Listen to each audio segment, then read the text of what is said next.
நமது உரைமுறை தலைவர் அண்ணாச்சி சி முத்துமணியுடைய சகோதரனுடைய மகன் PR சரவணகுமார் அவர்கள் இங்கே வருகின்றார்கள். அவர்களும் இந்த நிகழ்வில் கருத்தரங்கத்தில் ஒரு சில வார்த்தைகள் பேசுமாறு உங்களை அன்புடன் அழைக்கிறேன். அவரை தொடர்ந்து கருத்தரங்கத்தில் வாழ்வியல் முன்னேற்றம் என்கிற தலைப்பில் நமது உரைமுறை செயலாளர் மரியாதைக்கு பார்க்கக்கூடிய அன்பு கேப்டன் SSV சந்திரன் அவர்கள் கருத்தரங்கத்தில் அண்ணாச்சி அவர்கள் அடுத்தபடியாக பேச இருக்கிறார். இப்பொழுது நமது PR சரவணகுமார் அவர்கள் இப்பொழுது உங்களுடன் பேசுவார்கள்.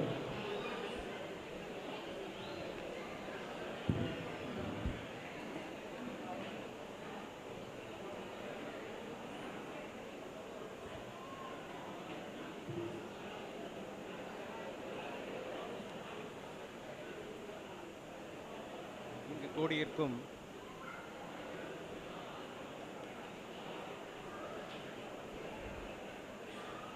Hello hello hello hello hello hello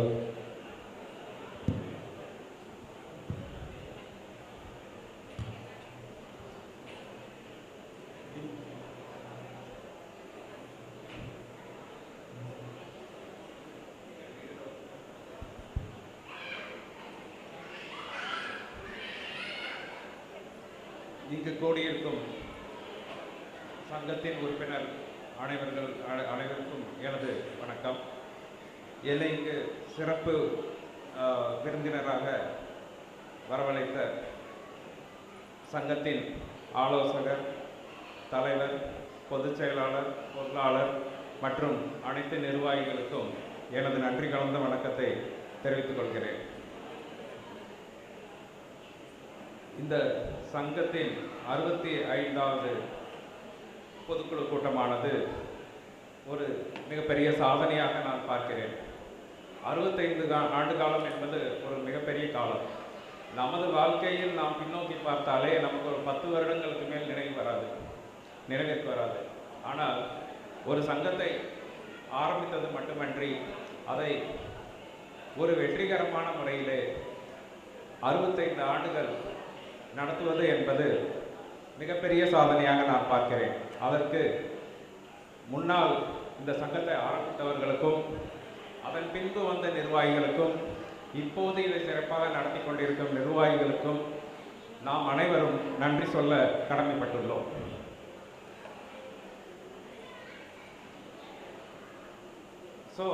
இந்த சங்கத்தை நடத்துவது சங்கத்துக்காக மட்டுமின்றி ஊருக்காகவும், அங்கே கல்வி பணியாக அங்குள்ள பள்ளிக்கூடத்திற்கு சேவை செய்வதாகட்டும், கடம்பூர் மக்களுக்கு மருத்துவ உதவி கிடைக்க வேண்டும் என்பதற்காக ஒரு மருத்துவமனையை ஆரம்பித்து அதையும் சிறப்பாக நடத்தி கொண்டு இருக்கிறார்கள். இதை அனைத்திற்கும் நாம் மிகவும் நன்றி சொல்ல கடமைப்பட்டிருக்கிறோம்.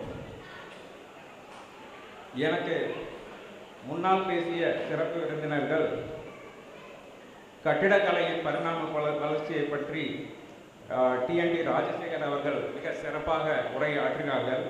அவர்கள் கடந்த காலமும் நிகழ்காலமும் கட்டிடத்துறையில் எப்படி இருக்கிறது என்று சொன்னார்கள். சார், எதிர்காலம் என்று ஒன்று இருக்கு சார். அங்கு என்ன நடக்கும் என்றால், நீங்கள் எனது காஸ்ட் இவ்வளவு, இதற்கு முன்னால் விற்ற வீடுகளில் வந்த லாபம் இவ்வளவு, அதனால் இந்த லாபத்தில் குறைத்து கொண்டு நஷ்டத்திற்கு ரிமைனிங் வீடுகளை நான் விற்கிறேன் சார் அப்படின்னு சொல்லக்கூடிய நிலைமை வரும். அது எதிர்காலத்தில் நடக்கும். நீங்கள் வெளிப்படையாக எனது லாபம் மார்ஜின் இவ்வளவுதான், இந்த மொத்த ப்ராஜெக்டில் நான் ஆல்ரெடி அதை சம்பாதித்து விட்டேன், அதனால் ரிமைனிங் இருக்கிற வீடுகளை நான் காசுக்கு கூட விற்க ரெடியாக இருக்கிறேன்னு சொல்லக்கூடிய நிலைமையெல்லாம் வரும் சார் எதிர்காலத்தில். இதுதான் எதிர்கால கட்டிடவியலாக நான் வங்கித்துறையிலிருந்து பார்க்கிறேன். அது தற்போதே நடந்து கொண்டுள்ளது அங்கும் இங்குமாக. அதன் பின்பு ஆன்மீகத்துறை பற்றி ஜெயக்குமார் சார், இதுவரைக்கும் நாம் எண்ணாத வழிகளை எல்லாம் எண்ணி பாருங்கள்.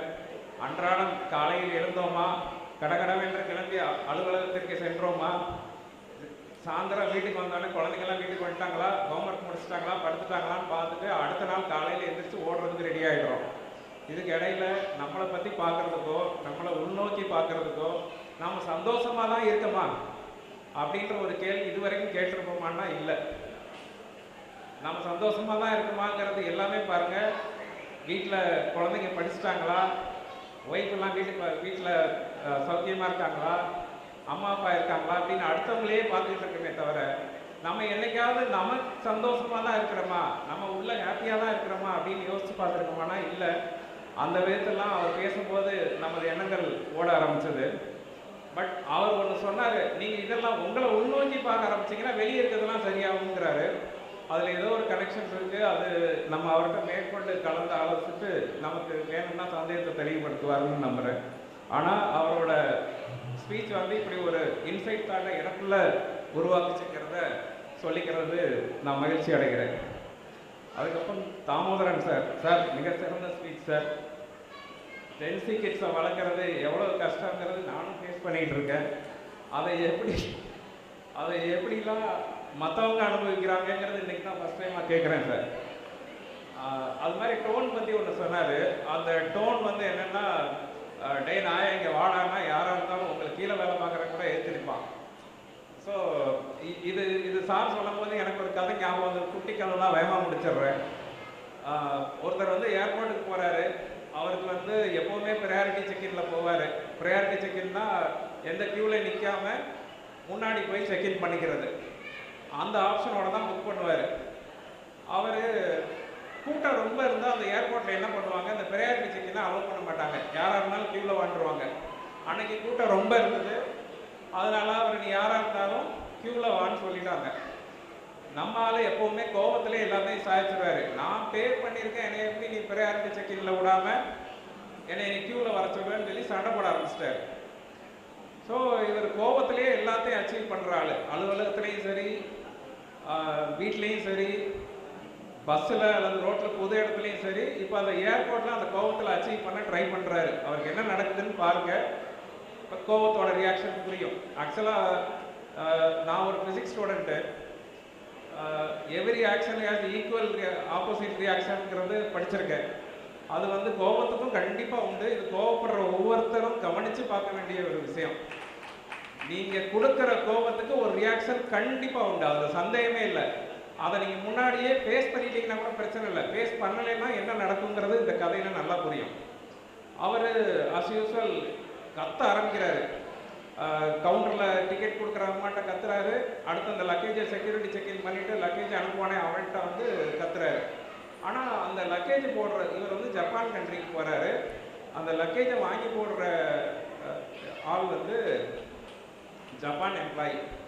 அவர் வந்து சிரிச்சுக்கிட்டே எல்லாரையும் ஹேண்டில் பண்ணுறாரு.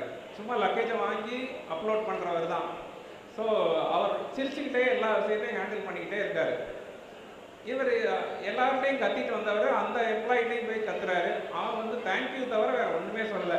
தேங்க்யூ சார் அப்படிங்கிறான்.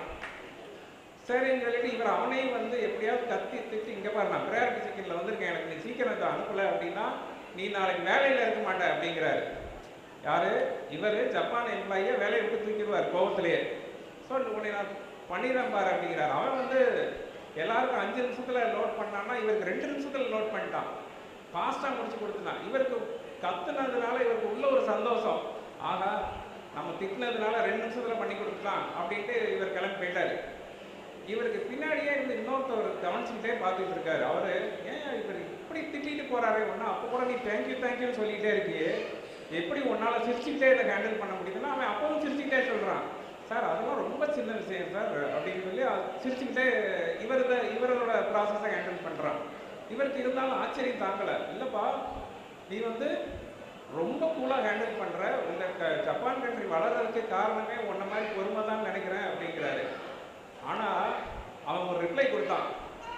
சார் அது எனக்கு ரொம்ப சந்தோஷம் சார், அவர் திட்டம் போது கூட என்னால் சிரிக்க முடிஞ்சதுக்கு ஒரே ஒரு காரணம் தான், இவர் ஜப்பான் போகிறாரு, இவர் ஜப்பானில் போய் என்ன பண்ணுவாருன்னு நினச்சி சிரிச்சேன் சார் அவர் திட்டம் போது அப்படிங்கிறான். ஏன்ப்பா அப்படி என்னப்பா இவர் நினைக்க போகிறாரு? இல்லை இவர் ஜப்பான் போகிறாரு, இவர் கொண்டு கொடுத்த லக்கேஜஸ்லாம் அமெரிக்கா போய்கிட்டு இருக்கு, நான் அமெரிக்கா ஃப்ளைட்டில் போட்டு விட்டேன் அப்படின்னா.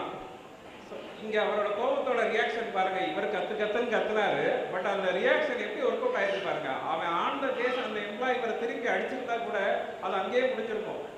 ஆனால் அந்த கோபத்தை வந்து அவன் எப்படி வெளிப்படுத்தியிருக்கான் அப்படின்னா, இவருக்கு அமெரிக்கா ஃப்ளைட்டில் போய் லக்கேஜை போட்டு விட்டான். ஸோ உங்கள் கோபத்தால் நீங்கள் ஏதாவது அச்சீவ் பண்ணிடுறீங்க அல்லது பண்ணிகிட்டு இருக்கீங்கன்னா அது எவ்வளோ டேஞ்சரஸ்ன்னு யோசிச்சு பாருங்கள். உங்கள் எம்ப்ளாயி ஆகட்டும், ஒய்ஃப் ஆகட்டும், பசங்களாகட்டும், எங்கேனாலும் இருக்கட்டும், அதுக்கான ரியாக்ஷனை நேரில் ஃபேஸ் பண்ணிட்டா கூட பிரச்சனை இல்லை, பின்னாடி ஃபேஸ் பண்ணிங்கன்னா அந்த விளைவு பெருவிளைவாக இருக்கும். ஸோ அவர் பேசும்போதே இந்த கதை எனக்கு ஞாபகம் வந்தது, அதனால அதை உங்கள்கிட்டையும் ஷேர் பண்ணிக்கிட்டேன். இந்த நாள் எனக்கு மிக இனிய நாளாக அமைந்தது. ஸோ இந்த சங்கம் 65வது ஆண்டுகளாக பார்க்குது. இதில் இளைஞர்களுக்குன்னு ஒரு பங்கு இருக்குது. எப்படி ஆரம்பித்தது 65 ஆண்டுகளுக்கு முன்னாடி ஆரம்பித்து வந்திருந்தா கூட அதுக்கு அடுத்து வந்த தலைமுறை அதை எடுத்துகிட்டு போனாங்களோ, இதே மாதிரி இந்த சங்கம் 75வது ஆண்டுகளாக பார்க்கணும், 100வது ஆண்டுகளாக பார்க்கணும். அந்த ஆண்டுகளாக்குன்னு ஒரு டார்கெட் இளைஞர்கள் தான் செட் பண்ணிக்கணும். இன்றைக்கி இந்த நிலைமையில் சங்கம் இருக்குது, 75வது ஆண்டு விழாக்குள்ள நம்ம என்னெல்லாம் கொண்டு வரலாம் அப்படிங்கிறது இளைஞர்கள்லாம் இங்கேருந்து யோசித்து அதை எடுத்துகிட்டு போனோம். இந்த சங்கம் ஒரு மிகப்பெரிய நிலை. எப்படி மற்ற சங்கங்கள் ஒரு கல்லூரி ஆரம்பித்து ஒரு பெரிய கல்வி நிறுவனங்கள் ஆரம்பித்து ரொம்ப சக்ஸஸ்ஃபுல்லாக போய்கிட்டு இருந்தோ, அந்த நிலைமையை இந்த நிர்வாகத்தினரும் எடுத்துகிட்டு போவாங்க. இந்த சங்கத்தை மிகப்பெரிய கல்வி நிறுவனங்களையும் மிகப்பெரிய மருத்துவமனைகளையும் பெரிய நகரங்களில் நிறுவி இந்த சங்கம் மிகப்பெரிய வளர்ச்சி அடையணும்னு வேண்டிக் கொண்டு, இந்த சங்கத்தின் உறுப்பினர்களும் இங்கு கூடியிருக்கும் நிர்வாகிகளும் அனைவரும் மிக நல்ல நிலைமையில் வாழ வேண்டும் என்று அந்த அம்பிகை மாரியம்மனை வேண்டிக் கொண்டு எனது உரையை நிறைவு செய்கிறேன். நன்றி, வணக்கம். நமது மண்ணின் மைந்தரும் நமது சங்க உறுப்பினருமாகிய கரூர் வைசிய பேங்கின் சீனியர் அசிஸ்டன்ட் மேனேஜர் இருக்கக்கூடிய மரியாதைக்குரிய அண்ணாச்சி பிஆர் சரவணகுமார் அவர்களுக்கு நமது உரைமுறையின் தலைவர் ஸ்ரீ முத்துப்பரப்பனாச்சி அவர்கள் பொன்னாடை போற்றி, நமது சிறப்பு அழைப்பாளராக இங்கு வருகின்றக்கூடிய மரியாதைக்குரிய அண்ணாச்சி சின்னசாமி கணேசன் அண்ணாச்சி அவர்களை நினைவு பரிசு வருமாறு அன்புடன் அழைக்கிறேன். அண்ணாச்சி பி சரவணகுமார் அவர்களுக்கு அண்ணாச்சி அவர்கள் இப்பொழுது